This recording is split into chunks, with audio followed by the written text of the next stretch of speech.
Hey everyone, hope you're having a wonderful day.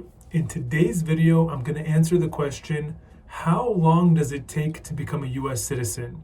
So if this is something that you're curious about, make sure to stick around.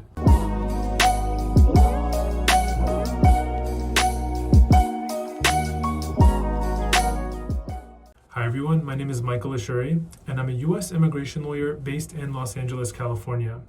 And at my law firm, we regularly post videos to help you understand US immigration law and to keep you up to date with the latest immigration news, tips, and trends.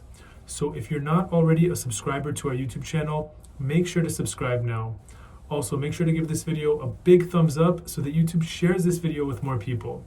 So as I mentioned, in today's video, we're going to be answering the question, how long does it take to become a US citizen? Now I'm going to give you a quick spoiler and say that the answer is, it depends. And what I mean by that is that there's multiple factors that could change how long it takes to become a US citizen. The good news is we're going to talk all about this in today's video, so let's get started. So the first thing that I want you to know is that in order to become a US citizen, you first have to become a lawful permanent resident, which means you have to first become a green card holder. And it's only after having your green card for a certain period of time that you're eligible to apply for citizenship. And the process of applying for citizenship is called naturalization. And to naturalize, somebody has to file a form N-400 with USCIS. So again, the process is called naturalization.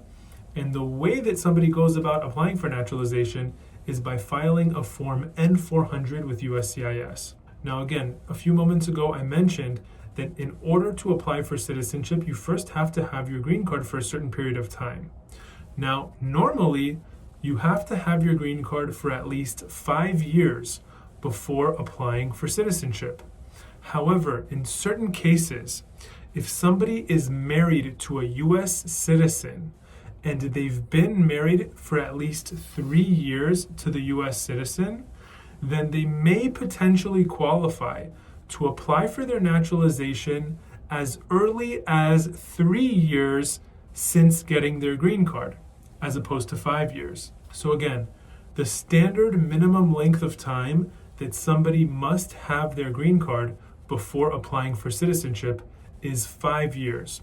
But in certain cases, if the green card holder is married to a US citizen, and they've been married to that US citizen for at least 3 years since getting their green card, then they may be eligible to apply for citizenship as early as 3 years since getting their green card. So let's take a moment to recap what we know so far. As we discussed, the process of becoming a US citizen is called naturalization. In order to naturalize, somebody first must have their green card. And then after having their green card for a certain period of time, they can apply for naturalization. The standard minimum amount of time that somebody has to have their green card before applying for naturalization is 5 years. And as we mentioned, in certain cases, if somebody is married to a US citizen and they've been married to that US citizen for at least 3 years since having their green card, then they may potentially qualify to apply for naturalization as soon as 3 years after having their green card. Now let's take it one step further, and we're going to talk about a few other factors that can impact how soon somebody can apply for naturalization. Now the first factor that I want to talk about is the physical presence requirement.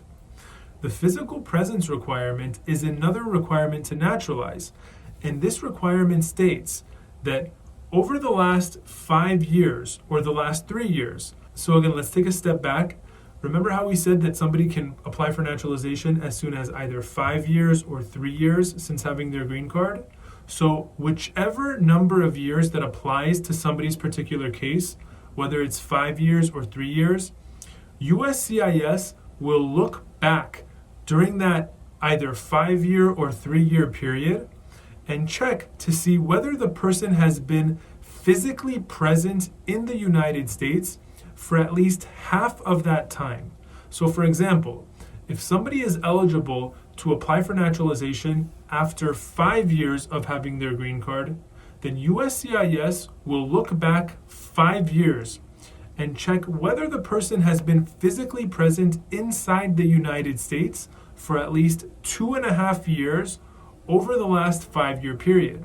Similarly, if somebody is eligible to apply for naturalization after 3 years of having their green card, then USCIS will look back over the past 3 years and see if the person has been physically present in the United States for at least 1.5 years over that 3-year period. So why does this matter? Well, if somebody has had their green card for 5 years and they want to apply for naturalization, but they've been outside of the United States for 4 years out of that 5-year period, then they're not eligible to apply for naturalization yet because they do not satisfy the physical presence requirement. Again, that requirement that states that the person must have been physically present in the United States for at least half of the time over the past 5 years or 3 years, depending on the situation that applies to you. Now, the next factor that can affect how long somebody has to wait before they apply for naturalization is called the continuous residence requirement. Now, another requirement to naturalize is that the person must continuously reside in the United States. Now, let me explain a little bit about what this rule means. So again, depending on your situation, whether you're eligible to apply for naturalization after 5 years of having your green card or 3 years of having your green card, USCIS will look at that period of time, whether it was 5 years or 3 years, and they will determine whether or not you broke your continuous residence.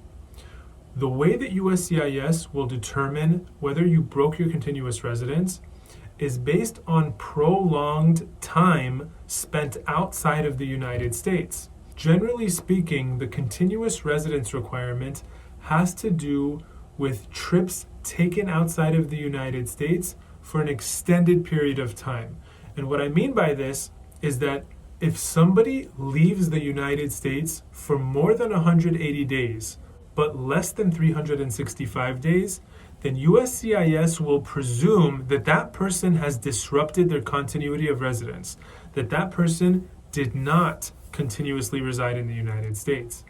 Again, based on that time spent outside of the United States, that extended period of time of over 180 days, but less than 365 days, USCIS will presume that that person did not continuously reside in the United States. Now, an applicant for naturalization can overcome that presumption by showing multiple things. They could show that they maintained their employment in the United States, that they maintained a residence, a physical dwelling in the United States, so they kept a lease in place, or that they still owned their primary residence in the United States. Or they could show that their immediate family members remained in the United States. Or they can show all of those things combined to help make the argument that their time spent outside of the United States did not disrupt their continuous residence. So that's a situation where, again, somebody was outside of the United States for longer than 6 months, but less than a year. If somebody is outside of the United States for a year or more, then they automatically disrupt and break their continuous residence for purposes of naturalization. So again, I want to make this point very clear.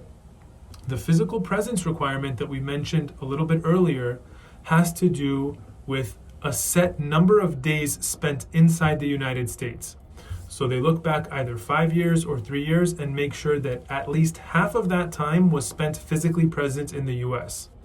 The continuous residence requirement has to do with trips outside of the United States for extended periods of time. For example, if somebody left the United States for longer than 6 months, but less than a year, or if somebody left the United States for a year or more, those types of trips can disrupt continuous residence. So again, we're talking about 2 separate requirements. And the reason why this will affect how long it takes for somebody to apply for citizenship is that, just using the requirement that I mentioned earlier, if somebody spends a year or more outside of the United States, they've now broken their continuous residence. They've disrupted their continuous residence. So they're no longer eligible to apply for naturalization. And they have to return to the United States and re-establish continuous residence in the United States for the required period of time before they can apply for naturalization. So I know we've talked about a lot of concepts in this video so far, but let's take it back to our original question of today's video. And that question again is, how long does it take to become a US citizen? Now, if you recall in the beginning of this video, I gave you that spoiler that said that the answer is, it depends. And the reason why it depends is for all the reasons that we just went over. First of all, depending on your situation, you can apply for naturalization as soon as 5 years from getting your green card, or in some cases, 3 years from getting your green card. Then we have other factors that come into play. Since getting your green card, how much time did you spend outside of the United States? If you spent a lot of time outside of the United States, this can affect you in multiple ways. For one, it can be shown that you do not meet the physical presence requirement, that requirement that you spend at least half of the last 5 years or 3 years in the US. Or if you've taken long trips outside of the United States for longer than 6 months or a year or longer, you can be shown to have disrupted your continuous residence.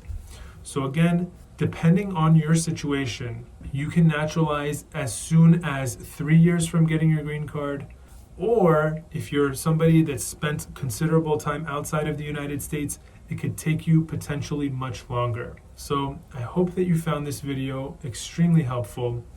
I hope that the concepts have been made clear in this video. If you know anybody that can benefit from this information, please feel free to share this video with them. We want to empower you with knowledge. We want to give you these tools to help you be successful in your immigration journey. So the more people that can watch this video that can benefit from this information, the better. As always, thank you so much for supporting this channel. Thank you so much for watching this video, and I will see you on the next one.